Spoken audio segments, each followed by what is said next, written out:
আসসালামু আলাইকুম ওয়া রাহমাতুল্লাহি ওয়া বারাকাতুহু। দুরূদ শরীফ পড়ি। আল্লাহুম্মা সাল্লি আলা মুহাম্মাদিন ওয়া আলা আলি মুহাম্মাদ কামা সাল্লাইতা আলা ইব্রাহিম ওয়া আলা আলি ইব্রাহিম ইন্নাকা হামিদুম মাজিদ। اللهم بارك على محمد وعلى آل محمد كما باركت على إبراهيم وعلى آل إبراهيم إنك حميد مجيد نحمده ونصلي على رسوله الكريم أما بعد فقد قال الله تعالى في كلامه المجيد وفرقانه الحميد فأعوذ بالله من الشيطان الرجيم بسم الله الرحمن الرحيم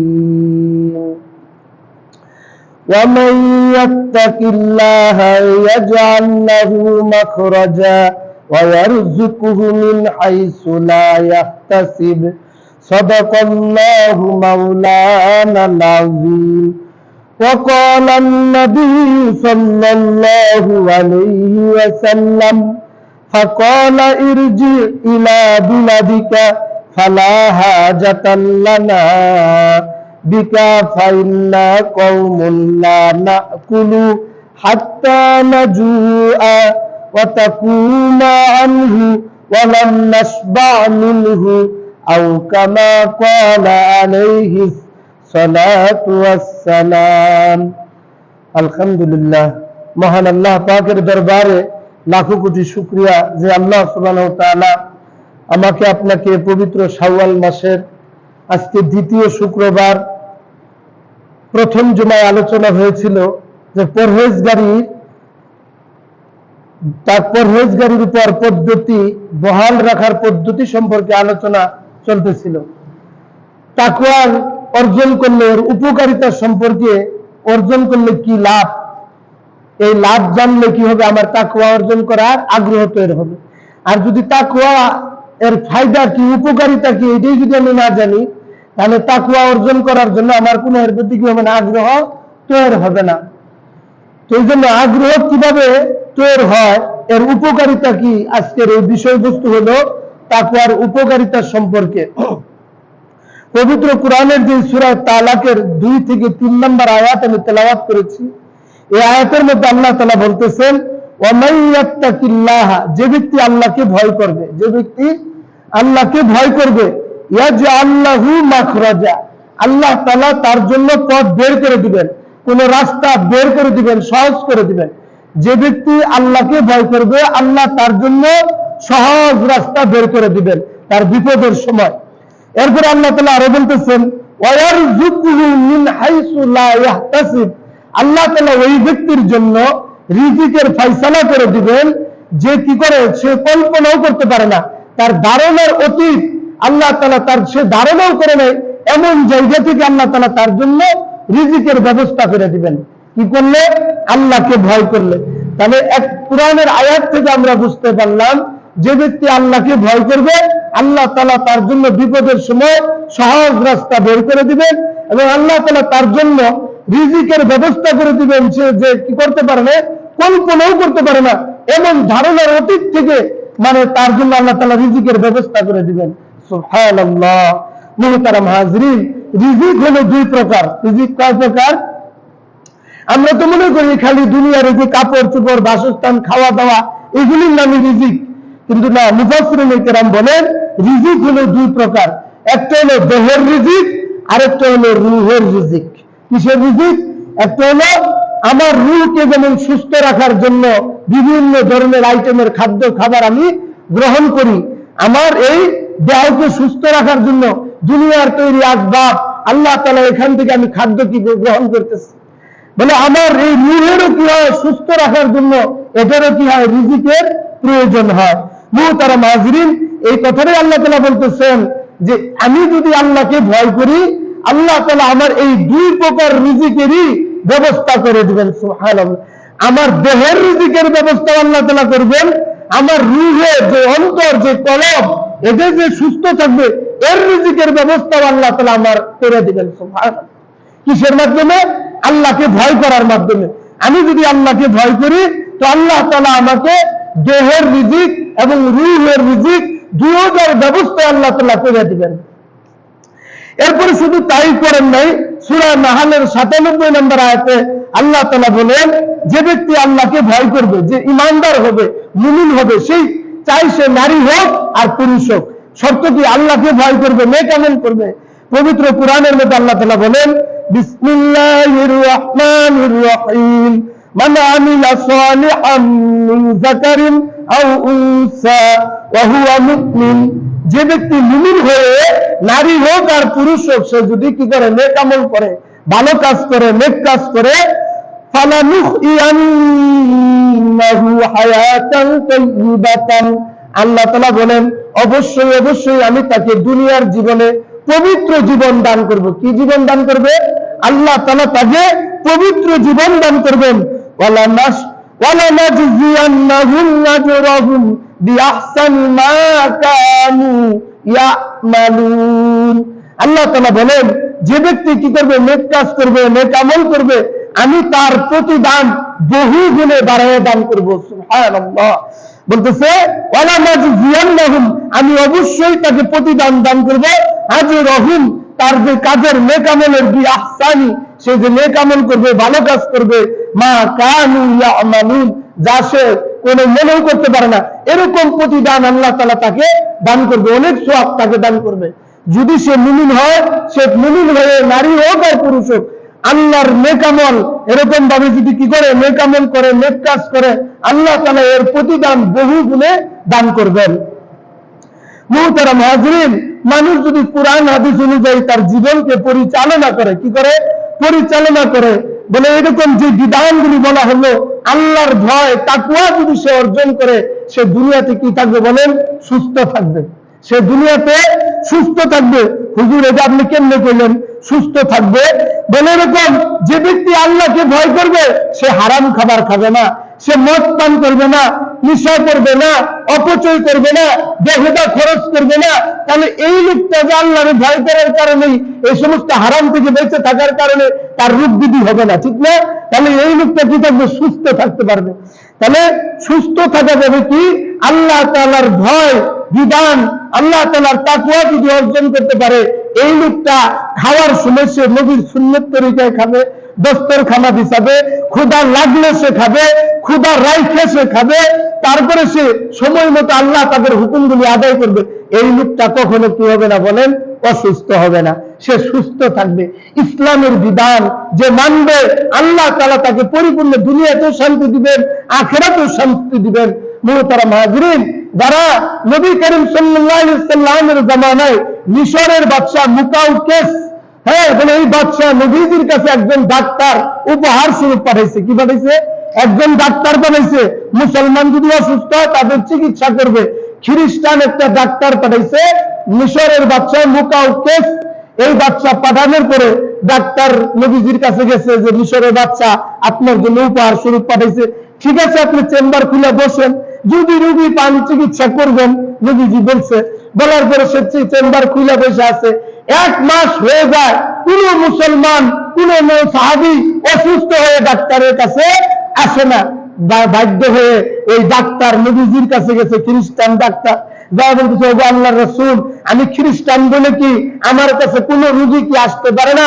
আমি তো ফ্রি চিকিৎসা করব, আমি তো কোনো টাকা নেব না, কিন্তু 1 মাস হয়ে গেল আপনার কোনো সাহাবী, কোনো মুসলমান, কোনো মুমিন বান্দা একদিনও সে কোনো একটা রোগ নিয়ে আমার কাছে কোনো রোগী আসে নাই। তারা বলতেছে নবীজিকে, ওই ইহুদি খ্রিস্টান ডাক্তার নবীজির কাছে যায় এই অভিযোগ করতেছে, 1 মাস ধরে আইছে, কোন চেম্বার খুলে বসে আছে, খালি মশামাছি খেদা, আর রুগী আর পায় না। বলে নবীজি তখন তাকে বলতেছে, ওই ডাক্তারকে বলতেছে, হে ডাক্তার, তুমি শুনো, তুমি তোমার দেশে ফিরে যাও। কি বলতেছে? তুমি তোমার দেশে ফিরে যাও, তুমি আমার এখানে কোন রোগী পাইবা না। কারণটা কি? নবীজি বলতেছে ফালা হাজাতাল লানা বিকা, যদি আমাদের কোন ডাক্তারের, নবীজি বলছে আমাদের কোন ডাক্তারের প্রয়োজন নাই, তুমি তোমার দেশে ফিরে যাও। ফাইন্না কওমুন লা নাকুলু, নবীজি বলেন আমরা এমন একটা জাতি, আমরা মুসলমান জাতি, যে আমরা কি করি, ক্ষুধা লাগলে খানা খাই। কি লাগলে? আমার যখন খিদা লাগে তখন আমরা কি খাই?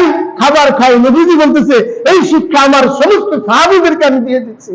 বলে ফাইন্না কওমুন লা নাকুলু হাত্তা নাজুআ, নবীজি বলতেছেন যে আমি ক্ষুধা না লাগলে, আমরা ক্ষুধা না লাগলে খাবার খাই না। আর আমাদের স্বভাব কি বলেন? খাবার পাই নেই, পেটে ক্ষুধা থাকুক আর না থাকুক মুখ সামলাইতে পারি না, অমনি খাবার শুরু করে দিই, যার কারণে পেটে বদ হজম হয়ে যায়, পরে পেটে গ্যাস্ট্রিক হয়ে যায়, মানে এরকম চুলপুরা বেজিতে থাকে, মানে পেট খারাপ হয়ে যায়। কারণটা কি? আমার কারণে হয়েছে, ঠিক না? আমি যদি ইসলামের এই বিধান মানতাম, নবীজির শিক্ষা কি দিছে? বলে ক্ষুধা লাগলে তুমি খাবার খাও, আর আমরা ক্ষুধা না লাগলেও চোখের খিদা, মানে খাবার দেখলেই মুখ সামলাইতে পারি না, সাথে সাথে খাবার খাইতে খাইতে কি বসে পড়ি। নবীজি ওই কথাই বলতেছেন হাত্তা নাজুয়া। এরপরে নবীজি বলেন, বলে যখন আমরা একটু খিদা থাকতেই, মানে ক্ষুধা লাগলে খাই, আর ক্ষুধা রাইখে আমরা খাবার শেষ করে দিই। একটু ক্ষুধা থাকতেই আমরা খানা শেষ করি, এর মানে পেট ভর্তি করে খায় না। নবী মুসলমান কি করে খাবে না? পেট ভর্তি করে খাবে না, যারা আল্লাহর হুকুম মানবে। এরপর নবীজি আরো বলেন আনহু, এবং আমরা এর থেকে কি করি? বলে আমরা এমন একটা জাতি, বলে এরকম খিদা থাকতেই, পরিতৃপ্ত হওয়ার আগেই আমরা কি করি? খানা থেকে হাত ফিরে নেই, অর্থাৎ আর খাই না। ওয়ালাম নাসবাআ মিনহু, ওয়ালাম নাসবাআ মিনহু, এবং আমরা পরিতৃপ্ত করে ভাবে খাই না, আমরা সময় মতো। নবীজি কি বলছেন? তোমরা খিদা লাগলে খাও, খিদা রাইখা খাও, তাহলে তুমি আর কি হবে না? কোনো অসুস্থ হবে না। বলে পেট ঠিক তো সব ঠিক, পেট ঠিক সব ঠিক। পেট হলো সমস্ত রোগের মূল। পেট কি বলেন? সমস্ত রোগের মূল। আমি যদি পেটকে কন্ট্রোল করতে পারি, তাহলে আমার সমস্ত রোগের থেকে আমি হেফাজতে থাকতে পারবো। মুহতারাম হাজরিন, অসুখ হয় মানুষের তিনটা কারণে হয়। কয়টা কারণে? আমরা তো এই সমস্ত গুলি খেয়াল করি না, যেমনি ইচ্ছে এমনি চলতেছি, ইসলাম মানি না। কিন্তু ইসলামে কি বলতেছে? তুমি যদি তিনটা কারণ থেকে বেঁচে থাকো, তাহলে তোমার কোনো অসুখ হবে না। আর আমরা কি করতেছি? এই তিনটা কারণ আরো বেশি করে করতেছি। এক নম্বর কারণ, সময় মতো খানা না খাইলে কি হয়? অসুখ হয়। সময় মতো খানা না খাইলে অসুখ হয়। সকালের খাবারটা সকাল ফজরের পরে থেকে নিয়ে 10টার আগেই সকালের নাস্তাটা খাওয়া, কিন্তু আমরা কি করি? 12টা বাজে দুপুরে সকালের খাবার খাই। তাহলে কি এটা খানার লিমিট হইলো? ভাই বলেন, এটা খানার অনিয়ম হইলো। সময় মতো খাইতে হবে। আমরা সময় মতো যেই খাবারের যে সময়, ওই সময় ওই খাবার কি করি না? গ্রহণ করি না, যার কারণে আমাদের অসুস্থতার রূপ ব্যাধি লাগেই থাকে। এটা একটা কারণ না? ঘুমোতে উঠি 10টা বাজে, দাঁত মাঝি, সকালে ফজরের পরে কোরআন তেলাওয়াত করার পরে আপনি একটু হাঁটাহাঁটি করলেন, অক্সিজেন গ্রহণ করলেন, তখন আপনার পেটে ক্ষুধা লাগবে, আপনি মলমূত্র ত্যাগ করছেন, তাহলে সে আপনার খিদা লাগবে, সময় মতো খাইতে পারবেন। আপনি নামাজই পড়লেন না, অলসে শুয়ে থাকলেন, উঠলেন 10টা বাজে, কিভাবে আপনি সকালের খাওয়া ঠিক মতো খাবেন? সময় মতো খানা না খেলে কি অসুস্থতা হয়। 2 নম্বর কারণ, নবীজি বলেন সময় মতো না ঘুমাইলে কি হয়? অসুখ হয়। সময় মতো আমরা কেউ বলতে পারি না যে 12টার আগে ঘুমাই, কিন্তু নিয়ম এশার নামাজ পড়া তাড়াতাড়ি কি বলেন? ঘুমায় যাওয়া। এশার নামাজের পরে কথাবার্তা বলতেন না সাহাবায়ে কেরাম, দুনিয়াবি কথাবার্তা বলতেন না। যদি দিনের কথা বলতো, নবীজি কোরআন হাদিসের আলোচনা করতেন, তাহলে ওনারা সময় দিতেন এখানে। কিন্তু এছাড়া দিনের বাইরে দিনই ধর্মীয় কাজ ছাড়া রাত্রে এশার নামাজের পরেই সাহাবায়ে কেরাম তাড়াতাড়ি ঘুমায় যেতেন। আর আমরা কি 12টা 1টার আগে ঘুমাইতেই পারি না, বিছনায় যাইতেই পারি না। তাহলে আমরা কি সময় মতো ঘুমাইলাম না অসময় ঘুমাইলাম? বলেন, রোগ যদি আমাদের হবে নাকি সাহাবীদের হবে? বলে আমাদেরই তো হবে। সাহাবায়ে কেরাম অভাবী থাকা সত্ত্বেও তাদের কোনো অসুখ বিসুখ হয় না, কারণ সময় মতো সবকিছু করছেন। 3 নম্বর কারণ, সময় মতো জরুরত না সারলে, সময় মতো পেশাব পায়খানা আটকায় রাখেন, ঘুমে পড়ছে তাও সকাল পর্যন্ত গুলি কাটতেছেন, অথচ সকালে আপনি পেশাব পায়খানা ত্যাগ করার কথা ছিল, আপনি ওই সময় করলেন না। তাহলে সময় মতো যখন যেটা জরুরত আসে তখন সেটা কি সারা। আর যদি আপনি সময় মতো জরুরত না সারেন, চাইতে রাখেন, এতে আপনার কি হবে? অসুস্থতা হবে, রোগ ব্যাধি বাড়বে। তাহলে কয় কারণে অসুখ ব্যাধি হয়? 3টা কারণ। 1 নম্বর সময় মতো খানা না খাইলে, 2 নম্বর সময় মতো না ঘুমাইলে, 3 নম্বর সময় মতো জরুরত যদি আপনি না সারেন। তাহলে এই 3টা কারণে অসুখ লাগিয়েই থাকবে, অসুখ ব্যাধি তার বাসা বাঁধবে। এই জন্য আমাদেরকে কি করতে হবে? ঠিক খেয়াল রাখতে হবে যে আমাদের যেন এই 3টা কারণ আমাদের কি না থাকে। মুসলমানের কর্ম তালিকাটা কি হবে? মুসলমান কিভাবে তার দিনকে কাটাবে, অতিবাহিত করবে?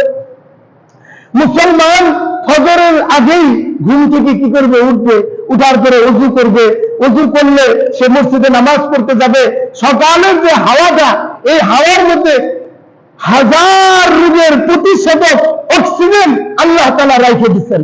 ওই হাওয়াটা যে মুসলমান গ্রহণ করবে তার অসুখ বিসুখ আর হবে না। বলে ওই হাওয়ার মধ্যে রোগ প্রতিরোধ ক্ষমতা আল্লাহ তাআলা রেখে দিচ্ছেন। সুবহানাল্লাহ। আর আমরা কি করি? যে সময় রোগ প্রতিষেধক, আর আমরা ওই সময় ঘুম পারি, আমরা ওই সময় কি করি? ঘুমে থাকি। তাহলে অসুখ বিসুখ যত আছে সব আমার কাছে আসে।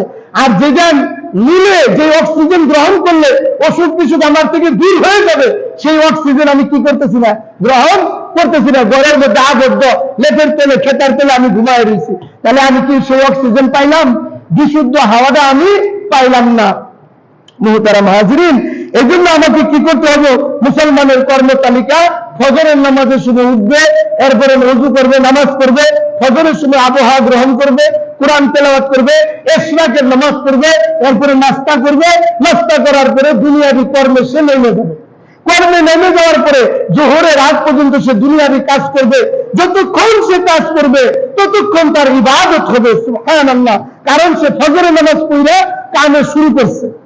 সাহাবায়ে কেরাম ফজরের নামাজের পরেই ওনারা কি করতেন? দুনিয়ার কাজে মশগুল হইতেন, যার কারণে কাজের মধ্যে বরকত পাইতেন। আর আমরা যে সময় বরকত আল্লাহ তাআলা নাযিল করে ওই সময় আমরা ঘুমে থাকি। তাহলে কিভাবে আমরা বরকত পাবো বলেন? সাহাবায়ে কেরাম বরকতের সময় কাজে নামতেন, আর আমরা বরকতের সময় ঘুম পারি। তাহলে আমাদের কিভাবে বরকত হবে? আর বেবরকতি, অশান্তি আমাদের সংসারের মধ্যে, সমাজের মধ্যে লাগিয়েই থাকে। কারণ আমি তো ফজরের নামাজ পড়ি না, দুনিয়াবি কাজে যাই, অসময়ে কামে যাই, যখন বরকত নাই তখন যাই। এই জন্য জোহর পর্যন্ত সে কাজ করবে, আবার বাড়িতে আসবে, আসার পরে গোসল করবে, রেস্ট করবে, নামাজ পড়বে, নামাজের পরে আবার সে দুনিয়াবি কাজে লিপ্ত হবে। একটু আরাম করার পরে আসর পর্যন্ত কাজ করবে, আসরের নামাজ পড়বে, আসরের পরে যদি কাজ বাকি থাকে তাহলে তো ওই কাজটুকু সে সারবে। আর যদি কাজ না থাকে তাহলে জিকির, আজকার, তাসবিহাতের মধ্যে, আমলের মধ্যে কাটাবে। এরপরে সে মাগরিবের নামাজ পড়বে, মাগরিবের নামাজের পরে কোরআন তেলাওয়াত করবে, তাসবিহাত থাকলে পুরা করবে, ওযুবা থাকলে পুরা করবে, সময় মতো এই কাজগুলি করবে। এরপরে এশার সময় হলে এশার নামাজ আদায় করবে। এশার নামাজ আদায় করার পরে কোরআন তেলাওয়াত, তাসবিহ, তাসবিহাত এগুলি পাঠ করার পরে বিছানায় শুয়ে পড়বে, ঘুমায় যাবে।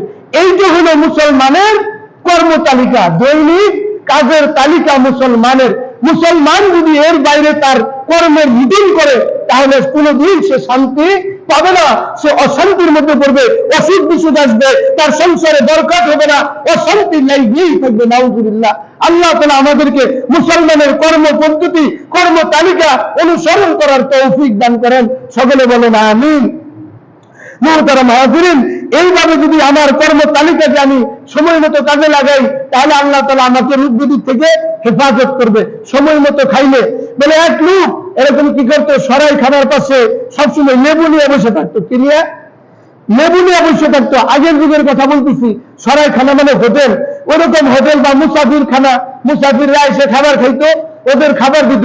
ওই লোকটা লেবু নিয়ে বসে থাকতো। যেই মুসাফির বা লোকটা এসে হোটেলে খাবার বসতো, যায় লেবু চিপে দিয়ে কইতো, লেবু ভাতের মধ্যে চিপে দিত, বলে খান খান মজা হয়েছে। কি কয়? লেবু চিপে দিয়ে কইতো কি খান খান মজা হয়েছে। আসলে লেবু যখন চিপে দিত তখন খাবারটা একটু টকটক, কেউ কাছে ভালো লাগতো, খাইতে মজা লাগতো। এই লোকটারে অনেকেই করতো কি আসো আসো খাবার শরীর খাও, তাকে লেবু চিপা দেওয়ার কারণে তাকেও কেউ কি খাবার শরীর করতো, অথবা সুযোগ বুঝা সে নিজেই খাবারে বসে পড়তো। এসে এমন পেটুক লোক ছিল এই লোকটা, যে মুসাফির আসতো, যে লোকটা হোটেলে এসে খাবার করতো, তারই জায়গা করে লেবু চিপতে দিত। এরকম সে খাবার সুযোগ হয়ে যেত। বিনা টেহায়, বিনা পয়সায় লোকটার পেট ভরে যেত। এরকম ভাবে খাওয়া হয়ে যেত। একদিন হঠাৎ এক লোক আইছে, ভদ্রলোক, যায় তার প্লেটে লেবু চিপতে দিছে, লেবু চিপতে দিয়ে কি করছে, খাওয়া শুরু করে দিছে। খাবার শুরু করে দিছে, এক ভদ্রলোক মারছে থাপ্পড় আর গালের মধ্যে। তিনি কোন ভদ্রতা, লেবু চিপতে তুমি খাওয়া শুরু করে দিছো। তো ওই লোকটা বলতেছে, হুজুর আমার বাবা ওইরকম খাওয়ার সময় শাসন করতেন আমারে। মানে এই লোকটার বোঝানো যেতেছে যে আপনি আমার বাবার মতো, আপনি আমার শাসন করলেন খাবার না খাইলে। লোকটা এই কথা বলছে, লোকটা তো আমার বাবাটাই গেছে, বাবার মতো সম্মান করছে, আর মনে অসম্মান করার দরকার নেই, খাবার ছেড়ে দিছে, খা তুই খা। তো আসলে ঘটনা বলে মাকসাদ না, মাকসাদ হলো যারা নাকি এরকম পেটুক হয়, যারা এরকম বেশরম হয়, তারা এরকম কোন বেলজ্জা বেলাজ হইলে সে এরকম ভাবে অহরহ খাবে আর তার পেট বুঝাই করবে, সে অসুখ বিসুখের সে বাসা তার পেটের মধ্যে বাঁধবে, ঠিক না? বলে এই জন্য মুসলমান তো এমন হবে না, সে হিসাব করে খানা খাবে, সে যতটুকু লাগবে ততটুকু খাবে, অপচয় করবে না, নষ্ট করবে না, প্লেট চাইতে খাবে। বলে মানুষ যখন মুসলমান খানা খাওয়ার জন্য হাত দেয়, বলে খানা খাওয়া শুরু করে, আল্লাহর কুদরতি ভাবে হাতের থেকে একটা মেডিসিন বের হয়। এই মেডিসিনটা আমরা অনেক করে চামচ দিয়ে খাই, এটা ভাই ভুল, এটা নবীর সুন্নত তরিকা না। যে খাবার অনেক সময় ওটা যদি হাত দিয়ে খাই, হাত দিয়ে খাওয়ার কারণে হাতের থেকে আল্লাহর কুদরতি ভাবে, হুজুর আপনি কেমনে বুঝলেন মেডিসিন বাইরে? আপনারা টেস্ট করে দেখবেন, যে খাবার তরকারি রাত্রে গরম পাকাইছে ওদের হাত দিয়ে নিয়ে মেডিসিনে খাবেন, সকালে দেখবেন তরকারি গুন্ডু নষ্ট হয়ে গেছে। হয়েছে কিনা? এরকম হয় না? বলে হাত দিয়ে নিয়ে খাইছি এজন্য নষ্ট হয়ে গেছে। কারণটা কি? বলে এই হাতের থেকে এমন একটা মেডিসিন আমার আল্লাহ তাআলা বের করে দেন, যেটি ওটা নষ্ট পচন ধরার ক্ষমতা আল্লাহ তাআলা দান করছে। তো এই জন্য তুমি যদি হাত দিয়ে খাও, হাতের থেকে একটা মেডিসিন বের হবে, ওই মেডিসিন তোমার খাবারের সাথে পেটে যাবে, ওই খাবার হজম হওয়ার জন্য তোমার জন্য সহায়ক হবে। সুবহানাল্লাহ। নবীজি কত বড় বিজ্ঞানী আর ডাক্তার, বলে সমস্ত ডাক্তার আর বিজ্ঞানীরা এখন রিসার্চ করে দেখে আমার নবীর প্রত্যেকটা সুন্নাত মুসলমানের জন্য, সমস্ত বিশ্বের মানুষের জন্য উপকারী। সুবহানাল্লাহ। কিন্তু সেটা আমি বুঝি আর না বুঝি, কিন্তু নবীর সুন্নাত অনুযায়ী যদি আমার জীবনকে চালাই, তো আল্লাহ তাআলা 100% আমাকে দুনিয়াতেও শান্তি, আখিরাতেও মুক্তি আল্লাহ তাআলা দান করবেন। এরপরে বলতেছিলাম মুহতারাম হাজিরিন, এইভাবে একটা বন্ধু ছিল, একটা গরিব বন্ধু আর একটা ধনী বন্ধু। যে ধনী বন্ধু হে খালি চিকন হয়, খায় দায়, মোটা হয় না। আর গরিব বন্ধু হে কি সুন্দর স্বাস্থ্যবান, মোটা। যে বন্ধুর সাথে সাক্ষাৎ হয়েছে, জিজ্ঞাসা করতেছে, বন্ধু তুই কি খাস? গরিব মানুষ ভালো মন্দ পাস না, তাও তো তুই খালি মোটাই হইতেছ। ওরে জায়গায় ওই জায়গায় চলে। আচ্ছা তুমি যে এত ধনী মানুষ, সম্পদ তোমার এত, তুমি খাইতে পারো না কেন? খাও না কেন? তুমি মোটা হইতে পারো না? কারণ ওই ধনী বন্ধুকে দুষ্ট, আমি তো খাবার অনেক আছে, মজাদার খাবার আছে, কিন্তু ডাক্তার আমার নিষেধ করছে, আমি যদি ভাত খাই বলে আমি তো মারা যাবো, ভাত খাওয়ার সাথে সাথে পরেই মারা যাবো, এই জন্য আমি তো অত খাবার খাইতে পারি না, মাইতে মাইতে বুঝা। এবারে যে ডাক্তার যতটুকু বলছে অতটুকুই আমার খাইতে হয়। আর ওরে জিজ্ঞেস করছে তুমি কি খাও? তো আমি গরিব বন্ধুটা করতেছে, আমি খুব মজার খাবার খাই। আমি কি কই? আমি খুব মজার খাবার খাই, আর মাসে মাসে নতুন নতুন বিয়া করি। কি কয়? এই গরিব বন্ধুটা বলতেছে আমি মাসে মাসে নতুন নতুন বিয়া করি, প্রত্যেক মাসে একটা করে বিয়া করি, আর নতুন মজাদার খাবার খাই। এবারে হুলে তো আসি শুরু করেছে, তাহলে দোস্ত তোর বাড়িতে আমার একটু দাওয়াত দে, তুই কে মজার খাবারটা খাস? গরিব বন্ধুকে, আচ্ছা ঠিক আছে দোস্ত, তাহলে তোমার আগামী শুক্রবার আমার বাড়িতে তোমার দাওয়াত দিছে। দাওয়াত অনুযায়ী ধনী বন্ধু গরিব বন্ধুর বাড়িতে যায়, কি নামাজের পরে উপস্থিত। দোস্ত এক সপ্তাহ পরে আইছে, গল্প শুরু করছে দুস্তের সাথে। দুস্ত কইতেছে, দুস্ত খিদা তো লাগছে, খাও না মজাদার খাওয়ানগুলো উপস্থিত করো। বলে দুস্ত একটু টাটকা খাবার চাইতে চাইলে একটু অপেক্ষা করেন, 10-15 মিনিট সময় লাগবে। এই তো আরো গল্প শুরু করে দিছে, 10-15 মিনিট চলে গেছে। দোস্ত তো খাবার নিয়ে আসো না। বলে আরেকটু ফ্রেশ যদি ভালো খাবার চাও তাহলে আরেকটু অপেক্ষা করে লাগবে দোস্ত। এরকম ভাবে করতে করতে গপ্প আরো জুড়ে দিচ্ছে, ক্ষুধা ওর তীব্র মানে আরো বাড়ছে। এরপরে যখন খিদা বাড়ছে, এরপরে ওই লোকটা করতেছে, দোস্ত খাবার তো ওইটা তৈরি হইতে আছে, কিন্তু তোমার তো খিদা বেশি লেগে গেছে, আমার কাছে এই যে কিছু শাক তরকারি আছে আর রুটি আছে, এটি যদি আইনে দিই তুমি খাইতে পারো। কি করতেছে এতক্ষণ পরে? এটা করতেছে কিছু রুটি আছে আর শাক তরকারি আছে। এই রুটি আর শাক তরকারি আইনে যখন ধনী বন্ধুর সামনে দিচ্ছে, একবার তৃপ্তি সহকারে আর খাইতে চাইবা, হাই রে মজা রে, এত মজা আর কোনোদিন পাই না। খাইতে স্যার হাইরে মজা, হ্যাঁ খাইতে স্যার করতেছে খুব মজা, খুব স্বাদ, খাইতে খাইতে মোটামুটি ভালোই খেয়ে ফেলছে। তখন জিজ্ঞাসা করতেছে, দোস্ত খাবারটা কেমন লাগলো? তো দোস্ত খাবার তো বহুত মজা লাগলো। বলে কারণটা কি? কারণটা হইলো তুমি ধনী মানুষ হওয়ার কারণে তোমার পেটে খিদা লাগতে দাও না, তুমি বারবার সেকেন্ডে সেকেন্ডে ঘন্টায় ঘন্টায় পরপর তুমি একটু পরপর খানা খাও, পেটের মধ্যে তোমার কোনো ক্ষুধা লাগতে দাও না। আমার কাছে আসার পর থেকে তুমি কয়বার খানা চাইছো, তোমার পেটের খিদা যখন তীব্র আকার ধারণ করছে তখন আমি তোমার সামনে খাবার হাজির করেছি। বলে পেট যদি ভরা থাকে, কুরবানগুলাও যদি সামনে দেয় খাবার মঞ্চে বল, পেটে যদি ক্ষুধা থাকে পান্তা ভাত কাঁচা মরিচ যদি দেয়, বলে ওইটা কুরমা পোলাওর চেয়ে বেশি স্বাদ, ঠিক কিনা বলে? এই জন্য নবীজি বলছেন, ও আমার উম্মতেরা, তোমরা ক্ষুধা লাগলে খাও আর ক্ষুধা রেখে খাও, তাহলে তোমরা কোনোদিন অসুস্থ হইবা না, সুস্থ থাকবা। কি থাকবা? সুস্থ থাকবা। তখন এই দুস্তরে কইতাছে, দুস্ত এটা না বুঝলাম যে খিদা লাগলে খাইতে হয়, খিদা রেখে খাইতে হয়, এটা বুঝলাম। তুমি যে কইলা প্রতি মাসে নতুন নতুন বিয়া করো, এটা কোন কথা? বউ বেহাউসিয়া তুমি বউ প্রত্যেক মাসে বিয়া করলে বউ তো অনেকটি হয়ে যাবো, ঠিক না? তখন এই গরিব বন্ধুরা বুঝাইতেছে, দোস্ত প্রত্যেক মাসে আমি বিয়া করি, এই কথার অর্থ হইল আমি আমার স্ত্রীকে একবারই মাসে ব্যবহার করি, অর্থাৎ আমি মাসে 2-3 বার ব্যবহার করি না। 1 মাস পর যদি স্ত্রীকে ব্যবহার করে সে তার নতুন যৌবন ফিরত পায় না, এমন একটা সে আনন্দ উপলব্ধি করতে পারে। এই জন্য তার দুস্থকে দুস্থ মানে 1 মাস পরে জীবন বিবাহ করলে নতুন বিবাহের মতো সে যেন মনে হয় বাসা যাইতে আবার নতুন বাড়ির বাসা যাই করতেছে, ঠিক না? এই জন্য এটা বলতেছে যে দোস্ত আমি প্রতি মাসে নতুন নতুন কি করি? বিবাহ করি। বুঝতে পারছি? তাহলে প্রত্যেক মাসে সে আনন্দটা ফিলিংসটা ভালো ভালো পায়, সে মজা পায়। এগুলো বলতেছে আমি প্রত্যেক মাসে কি করি? নতুন বিবাহ করি, অর্থাৎ প্রত্যেক মাসে সে আনন্দ লাভ করে। তো এই কথার বোঝানোর উদ্দেশ্য যে স্ত্রী অত ঘন ঘন ব্যবহার না করা, হ্যাঁ সময় যখন আপনার দরকার, আমার মাসে 1 দিন হোক বা সপ্তাহে 1 দিন হোক, এরকম ভাবে আপনার প্রয়োজনগুলি একবারে বেশি যদি মাত্রায় অতিমাত্রায় যদি আপনি ব্যবহার করেন, আপনার শরীরের যে ক্যালসিয়াম ভিটামিন এটা তো আপনি সব শেষই করে হারালেন, আপনার শরীরের শক্তি আর কি রাখলেন বলেন? এই জন্য নিজের পুরুষের শক্তি তো ওইটার মধ্যেই, যেটা আমরা বের করে ফেলি। বলে ওই শক্তি যদি আমি শেষ করে আনে দেই, তাহলে সুস্থ থাকবেন কেমন আপনি? আর যদি মাসে 1 বার ব্যবহার করেন, তাহলে আপনি স্ত্রীও সুস্থ থাকবো, আপনিও সুস্থ থাকবেন, আপনার শরীরও ভালো থাকবে, কাজ করে মনে শান্তি পাবেন, ঠিক কিনা বলেন? এই জন্য আমরা কি অসুস্থ হয় কারণ কি? আমরা খিদা লাগলে খাই না, পেটে ক্ষুধা রেখেই খাই। মানে এরকম ক্ষুধা না লাগলেও আমরা খানা খাওয়া শুরু করে দিই, আবার এমন ভাবে খাওয়া শুরু করি যতক্ষণ পর্যন্ত আমার পেট না ভরে ততক্ষণ পর্যন্ত খাইতেই থাকি। কারণটা কি? আমার ভিতরে তাকওয়া নাই, আল্লাহর ভয় নাই। আল্লাহর ভয় যদি থাকতো, নবীর তরিকা যদি আমার ভিতরে থাকতো, তাহলে আমি কি করতাম? ক্ষুধা লাগলে খানা খাবো, আর ক্ষুধা রেখে আমি খানা শেষ করতাম। বিত্তবান হওয়া যায় যদি কি হয়?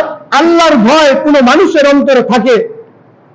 এই লোকটা যদি আল্লাহর ভয় কারো অন্তরে থাকে, এই লোকটা কি করবে না? অপচয় করবে না। বলেন করবো? অপচয়কারী কি? শয়তানের ভাই। ইন্নাল মুবাজ্জিরিনা কানু ইখওয়ানাশ শায়াতিন, অপচয়কারী শয়তানের ভাই। এটা কোরআনের আয়াত দিয়ে বলতেছেন। তাহলে আমি মুসলমান হওয়া সত্ত্বেও অপচয় করবো না, আমার মালের যাকাত আমি ঠিক মতো আদায় করব, আমার উপরে কুরবানি ফরজ হলে কুরবানি দিব, আমি দান সদকা ঠিক মতো করবো, তাহলে আমার মাল কখনো কি হবে না? বলেন কমবে না। তাহলে আল্লাহ তাআলা মুসলমানের কামাই রোজগারে কি দিবেন? বরকত দিবেন, আর সে আস্তে আস্তে ধনী হইতে থাকবে। কি হইতে থাকবে? আর আমরা এমন পদ্ধতি অবলম্বন করি, অপচয় বেশি বেশি করি, যেটা লাগবে না ওইটাও কিনি, ঠিক না? সেটা শখের জিনিস ঘরের মধ্যে কুত্তা দিলে কিনা হাজায় খেয়ে দেই, যেটা কোনো কাজে আসে ভাই? কোনো কাজে আসে না। আর রহমতের ফেরেশতা সেখানে ঢুকে না। যে জিনিস টেলিভিশন, এটা কি ওটা কি কোনো উপকার আছে? আর ক্ষতি, গুনার কাজ বেশি হইতেছে। শখের জিনিস কিনা কিনা আমি আমার গর্দাকে বুঝাই করতেছি, বলে আমি অপচয় করতেছি। আমি কিরকম আমার সঞ্চয় হবে কিভাবে? আমার আরো ক্ষতি হইতেছে বেশি।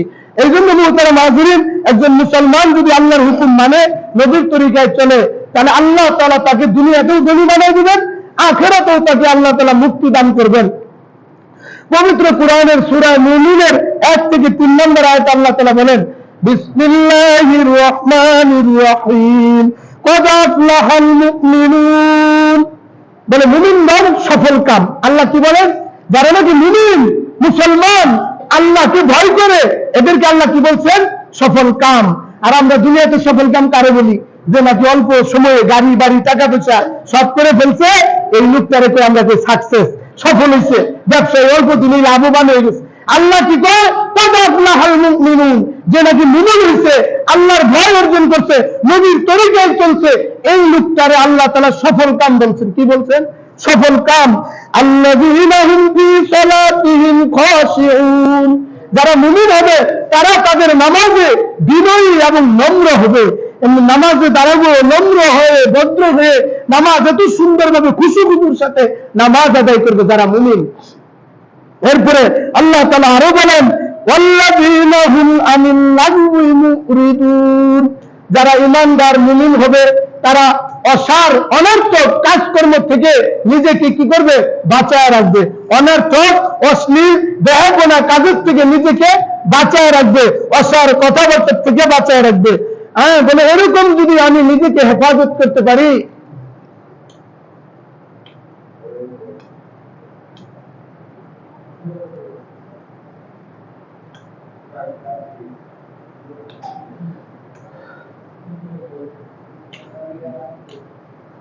জি খেয়াল করি, বলতেছিলাম যে আমরা যদি অনর্থক অহেতুক কাজ থেকে নিজেকে বাঁচায় রাখতে পারি, আমার সময়টা কি লাগবে? কাজে লাগবে, আমলের মাধ্যমে কাটবে।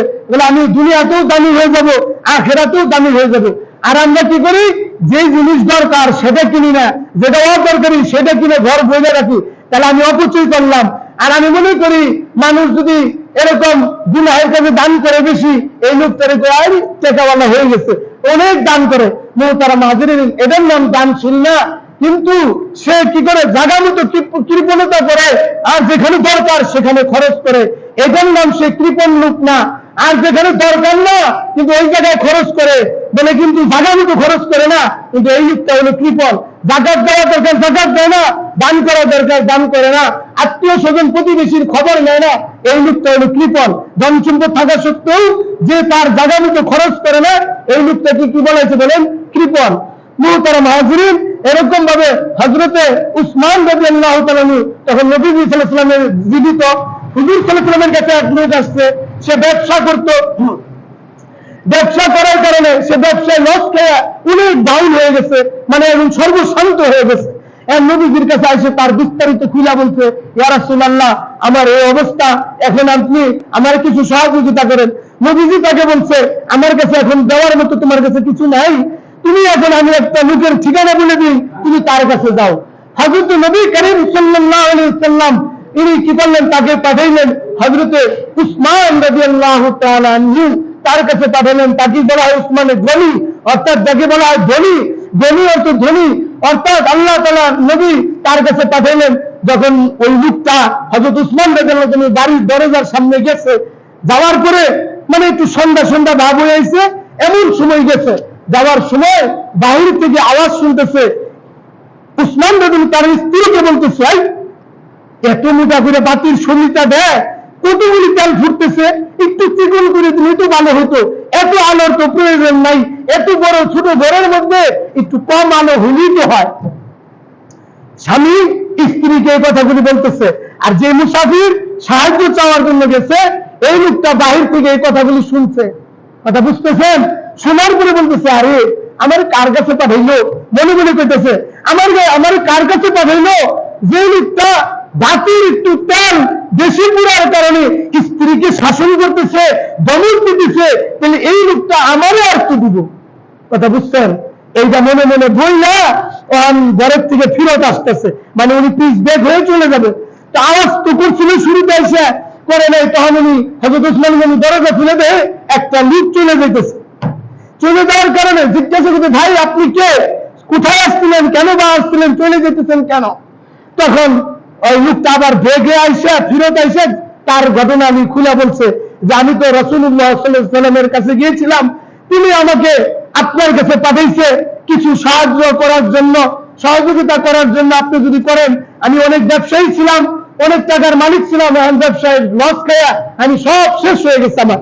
এই কথা বলার পরে হযরত উসমান রাদিয়াল্লাহু আনহু বলতেছে, অমুক জায়গায় 200 উটের কাফেলা আসতেছে, 200 উট সহ ভারী বুঝাই সহ মালামাল আসতেছে, 200 উট সহ আমি তোমাকে এগুলি সব দিয়ে দিলাম, তুমি এগুলি নিয়ে যাও, তোমার ব্যবসার কাছে খাটাও, তুমি কাজ করে খাও। যখন ওই 200 উটের কথা সব দিয়ে দিল, তখন তিনি অবাক, তার চেহারার দিকে চাই রয়েছে। এটি কি উপায়? যে লোকটা সামান্য তেল পুরার কারণে তার স্ত্রীকে ঘরের মধ্যে শাসন করতেছে, আর আমাকে 200 উট বুঝায় মাল দিয়ে দিল অনায়াসে, এই জন্য চাই রয়েছে তার দিকে, হতভম্ব হয়ে চাই রয়েছে। কি করলো কাজটা কি? তখন বলতেছে, হযরত আমি তো বুঝলাম না বিষয়টা, সামান্য তেলের জন্য আপনি ঘরে শাসন করলেন, 200 উট বুঝায় মাল আমাকে দিয়ে দিলেন, এখানে আপনার একটুও বাজলো না। তখন হযরত উসমান রাদিয়াল্লাহু আনহু বলতেছে, ভাই আমি যে তোমাকে দিয়েছি এটি হলো আমার আখিরাতের মুআমালা। এটি কিসের মুআমালা বলেন? আখিরাতের মুআমালা। আমি তোমাকে সাহায্য করেছি আল্লাহ তাআলার জন্য, আল্লাহ তাআলা আমাকে সেটা কি করবেন? আখিরাতে দান করবেন।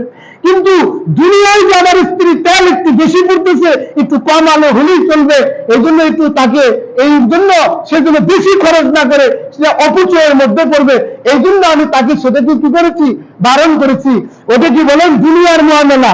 যেটা অপচয় হইতেছে দুনিয়াতে কম আলো হলেই চলে যাবে, উনি বলতেছেন এইটা যে আমি অপচয় করে কি করব? অল্প একটু হলেই চলে যেতেছে, তাহলে বেশি আলো জ্বালায় কি লাভ? আর আমি তো তোমাকে দিয়েছি ওটা হলো আখিরাতে আমার বেশি দরকার, এই জন্য আমি তোমাকে সব দান করে দিয়েছি। এই লোকটা খুশি হয়ে তখন চলে গেল। এই লোকটা তার কাজে লাগাইলো। মানে ঘটনাটা বলা উদ্দেশ্য হলো এই যে আসলে কোনটা কৃপণতা আর কোনটা কৃপণতা না সেটা বোঝানোর জন্য, যে ওই যে লোকটা যে ঘরের মধ্যে উসমান রাদিয়াল্লাহু আনহু ঘরের জন্য তেলের জন্য শাসন করছে আর তারা দান করে দিল, এটি কি কৃপণতা হলো বলেন? এনে কৃপণতা হয় নাই, এনে দানশীল। এদিকেই বুঝাইছে যেখানে তার দরকার দান করা সেখানে তিনি দান করছেন, আর যেখানে থেকে বাইচে থাকা দরকার সেখানেই তার বিবিকে কি করছেন? শাসন করছেন। আমরাও যদি আল্লাহর হুকুম নবীর তরিকা অনুযায়ী আমার জীবনটাকে চালাই, যে জায়গায় খরচ করা দরকার সে জায়গায় খরচ করি, মসজিদ মাদ্রাসায় দান করবার এলে তখন আমার কুচুমুচু শুরু হয়ে যায়, মসজিদে যখন এটা লাগবে ওটা লাগবে বলি তখন আমার মনটা শুরু হয়ে যায়, দান করতে পারি না। কিন্তু এই জায়গায় দান করলে এটা আল্লাহর ব্যাংকে থাকবে, আখিরাতে পাওয়া যাবে, ঠিক কিনা বলেন? আর আমি যে দুনিয়ার জন্য যেটা খরচ করতেছি ওটা তো আমার এই দুনিয়াতেই থেকে যাবে, ওটা আমার আখিরাতে কোনো কাজে আসবে বলেন? যদি আল্লাহর জন্য করে থাকি সেটা আমার দুনিয়াতেও কাজে লাগবে, আখিরাতেও কাজে লাগবে। মুহতারাম হাজিরিন, এই জন্য কোন কৃপণ যদি এরকম ভাবে কাজ করে আর যেটা দরকার নাই সেটা যদি খরচ করে, আর যেটা দরকার সেখানে খরচ করে না, লা হাওলা ওয়ালা কুওয়াতা ইল্লা বিল্লাহ, যে আল্লাহ তাআলা কি করুন আমাদেরকে সেখান থেকে কি করেন? হেফাজত করেন। মুমিন তো এমন হবে, পবিত্র কুরআনের সূরা ফুরকানের 67 নম্বর আয়াতে আল্লাহ তাআলা বলেন, বিসমিল্লাহির রহমানির রহিম, ওয়াল্লাযীনা ইযা আনফাকু লাম ইউসরিফু ওয়া লাম ইয়াকতুরু ওয়া কানা বাইনা যালিকা কাওয়ামা। আল্লাহ তাআলা বলতেছেন যারা নাকি খরচ করে, ওয়াল্লাযীনা ইযা আনফাকু, যারা মুমিন তারা কি করে? খরচ করে। লাম ইউসরিফু, অপচয় করে না, বেহুদা খরচ করে না। যারা ঈমানদার মুমিন যেখানে খরচ করে দরকার সেখানেই খরচ করে, অপচয় করে না, অনর্থক বেহুদা খরচ করে না। ওয়ালাম ইয়াকতুরু, এরপরে বলতেছেন যেখানে করা দরকার সেখানে কম করে না, ওখানে যথাযথই খরচ করে। ওয়ালাম ইয়াকতুরু ওয়া কানা বাইনা যালিকা কাওয়ামা, এই উম্মত হলো মধ্যম পন্থার জাতি। এখানে কমও করবে না বেশিও করবে না, মধ্যম পন্থায় অর্জন করবে, মধ্যম পথ অবলম্বন করবে। এই উন্নতির এটাই কি উত্তম পথ? কি বল? মধ্যম পন্থা অবলম্বন করা, এটাই হলো উত্তম পথ। আল্লাহ তাআলা আমাদেরকে মধ্যম পন্থা অবলম্বন করার তৌফিক দান করেন।